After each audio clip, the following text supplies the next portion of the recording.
तो बच्चों आज के इस वीडियो में बात करेंगे जो आपका क्लास 12th है। तो क्लास 12th में आपका फिजिकल एजुकेशन का एक विषय है, ठीक है, जिसे हम शारीरिक शिक्षा कह सकते हैं। तो उसका आपका 12 मार्च 2024 को सीबीएसई का बोर्ड एग्जाम होने वाला है। तो बच्चों आपका वो बोर्ड एग्जाम कैसा आएगा, पेपर क्या रहेगा, पेपर का पैटर्न क्या रहेगा, तो वो मैं आपको एक सैंपल क्वेश्चन पेपर के माध्यम से बताने वाला हूं।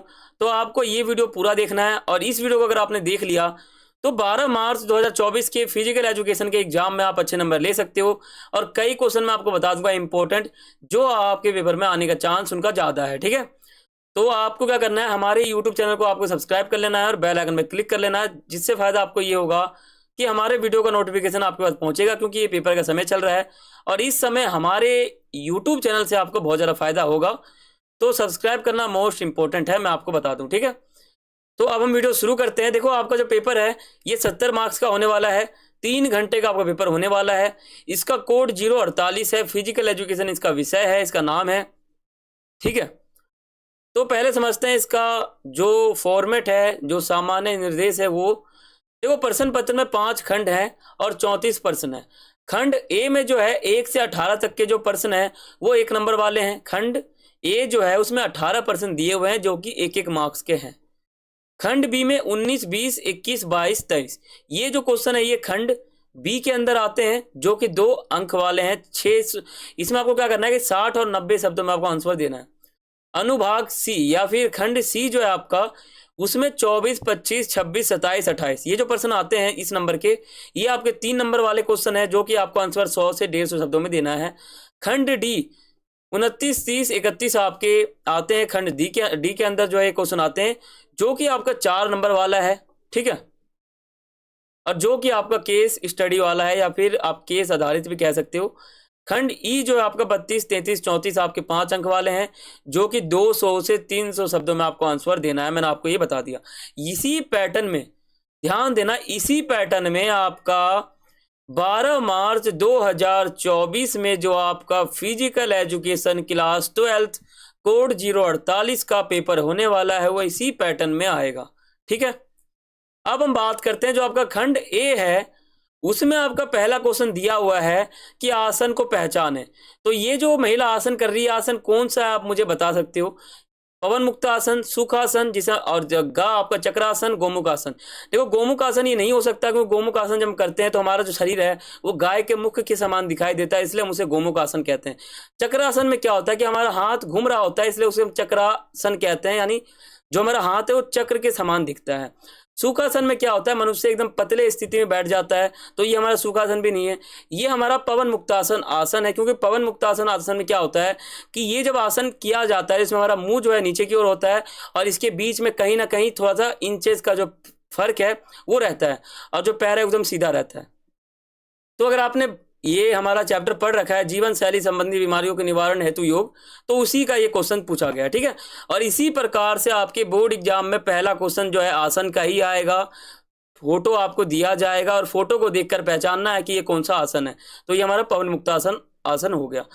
प्रतिक्रियाशील आक्रामकता को डैश भी कहा जाता है, वाद आक्रामकता या फिर शत्रुतापूर्ण आक्रामकता, मुखर आक्रामकता या फिर ए और बी दोनों। तो इस प्रकार से आपको यहाँ पे दिया गया है।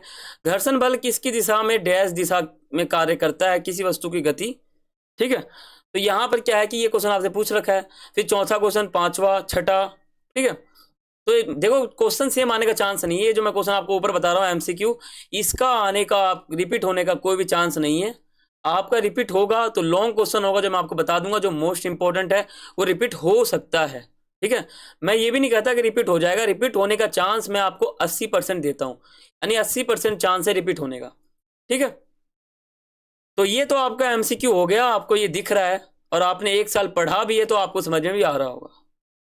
देखो सेक्शन बी, सेक्शन बी जो आपका है ये इंपॉर्टेंट है। यहाँ पे पूछा गया है 19वां क्वेश्चन है, ताकत के लिए शारीरिक कारक बताइए, ठीक है।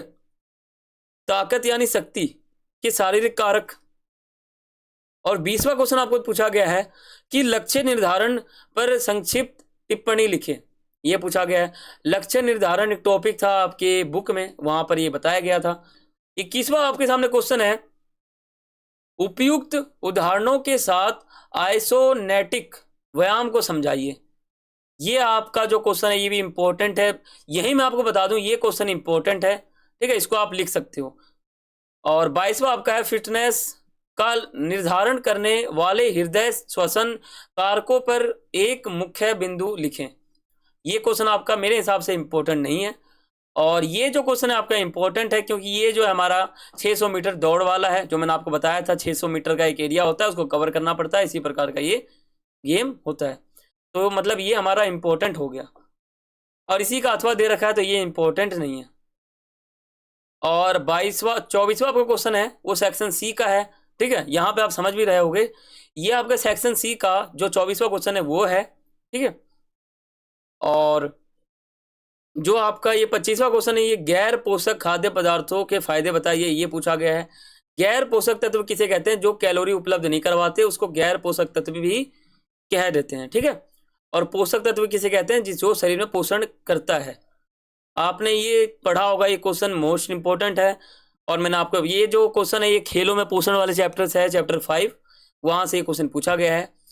क्वेश्चन 26 जो है आयोजन करते समय तकनीकी एवं विपणन समिति की क्या भूमिका होनी चाहिए? आयोजन करते समय तकनीकी जो समिति है ना, तकनीकी, आपका ये क्वेश्चन जो है खेल कार्यक्रमों का प्रबंधन चैप्टर से लिया गया है, और ये इंपॉर्टेंट है। अंतर्मुखी बहिमुखी व्यक्तित्व के बीच में अंतर, आपको ये बहुत ही आसान क्वेश्चन है, आपको आना चाहिए।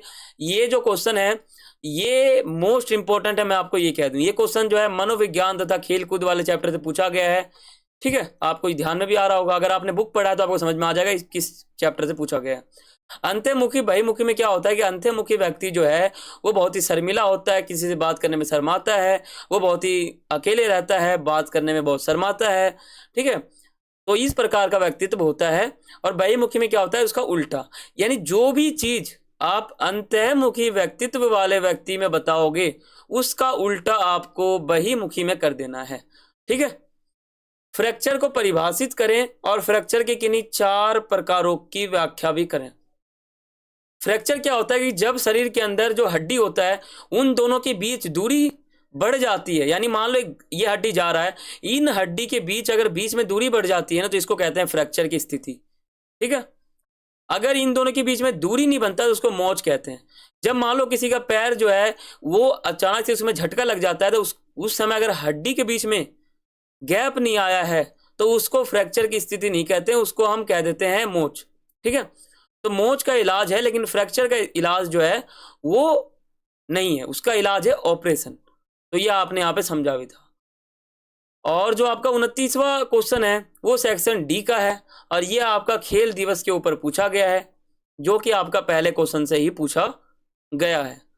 30वां क्वेश्चन आपका इसी प्रकार से है, ठीक है। और ये जो आपको फोटो दिख रहा है ये आपका जीव यांत्रिकी तथा खेलकूद नामक चैप्टर से उठाया गया है। आप वहां पे देखो, वहां पे आपको ये फोटो मिल जाएगा, ठीक है। और क्वेश्चन भी उसी में से पूछा गया, गुरुत्वाकर्षण और वहां की संतुलन पूछा गया आपसे। और ये जो क्वेश्चन है ये दिव्यांग बच्चों वाले चैप्टर से उठाया गया है, चैप्टर 4 है आपका, ठीक है। तो उसमें आप देखोगे तो आपको ही मिल जाएगा। और बाकी आपका यही क्वेश्चन पेपर था। और बाकी यहाँ पे देखो लॉन्ग क्वेश्चन यहाँ पे शुरू होता है, मैं आपको यहाँ बता दूं एक ये इंपॉर्टेंट है। उच्च रक्तचाप से पीड़ित व्यक्ति के लिए उपयोगी आसनों पर चर्चा करें। सरल मत्स्यासन की विधि और मतभेदों को विस्तार से लिखें। इसमें क्या है कि उच्च रक्तचाप यानी उच्च मतलब हाई, रक्त मतलब ब्लड, चाप मतलब प्रेशर, यानी उच्च रक्तचाप का मतलब, रक्त मतलब क्या होता है? खून, उच्च मतलब ऊंचाई हाई, और चाप मतलब क्या हो जाता है? हाई ब्लड प्रेशर, ठीक है। तो जिसको हाई ब्लड प्रेशर है यानी बीपी, इसको हम कह सकते हैं, ठीक है, बीपी कह सकते हैं। तो जिसके शरीर में जो है बीपी की समस्या है, ब्लड प्रेशर की, तो वो जो व्यक्ति है वो किन आसनों को करके इस बीमारी को कम कर सकता है वो आपको बताना है। और मत्स्यासन की यहाँ पे विधि बतानी, यानी जो बोर्ड एग्जाम जो पेपर ये बनाया गया है इसमें आपको एक हिंट दिया गया है, यानी क्वेश्चन खुद कहता है कि मत्स्यासन एक ऐसा आसन है जिससे मनुष्य उच्च रक्तचाप से पीड़ित जो मनुष्य है वो अपने आप को मतलब उस बीमारी से आजाद कर सकता है। तो आपको हिंट यहीं पे मिल गया, मत्स्यासन जो आसन है वो। साई द्वारा फिटनेस परीक्षण के तहत सूचीबद्ध परीक्षण वस्तुओं की एक तालिका बनाएं, और 9 से 18 वर्ष के जो बच्चे हैं वो आपको यहाँ पे बताना है। यानी कक्षा 4 से लेकर 12 तक के बीच में आते हैं, यानी जो 18 साल का बच्चा होता है वो 12 साल के मतलब वो 12वीं क्लास में होता है लगभग, ठीक है। और जो 9 साल का होता है वो आपका चौथी क्लास में होता है। तो ये आप यहाँ पे समझ गए। और जो आपका अगला क्वेश्चन है वो है क्वेश्चन 34, जो कि आपका आखिरी क्वेश्चन है। लचीलेपन को परिभाषित करें, इसके प्रकार तथा लचीलापन विकसित करने की कोई विधियां। ये क्वेश्चन आपके 10वें चैप्टर से लिया गया है, खेलों में प्रशिक्षण, ठीक है। तो अगर आपने चैप्टर पढ़ रखा है तो आप क्वेश्चन को देखते ही पहचान लोगे कि किस चैप्टर से लिया गया है। तो इसमें आपको लचीलेपन का अर्थ बताना है। लचीलेपन का क्या अर्थ होता है? शरीर में जोड़ों की अधिकतम विस्तार करना लचक कहलाता है। लचक के प्रकार पूछ रखा है, तो प्रकार 2 प्रकार के होते हैं, सक्रिय लचक और अक्रिय लचक, ठीक है। तो सक्रिय लचक में क्या होता है कि मनुष्य अपने शरीर में जोड़ों का विस्तार स्वयं करता है, और अक्रिय में क्या होता है कि कोई दूसरा व्यक्ति आकर उसके शरीर में जोड़ों का विस्तार करता है। ये हो गया प्रकार, आपको ऐसे बताना है। विकसित करने की विधियां, तो इसमें आपको 3-4 विधियां बता देनी है, ठीक है। अपने हिसाब से बता सकते हो कि मनुष्य के शरीर के अंदर जो है लचीलापन कैसे आएगा, तो वो आप अपने हिसाब से विधि बता सकते हो, बाकी बुक में भी दे रखा है। तो ये इसी प्रकार से आपको लिखना है।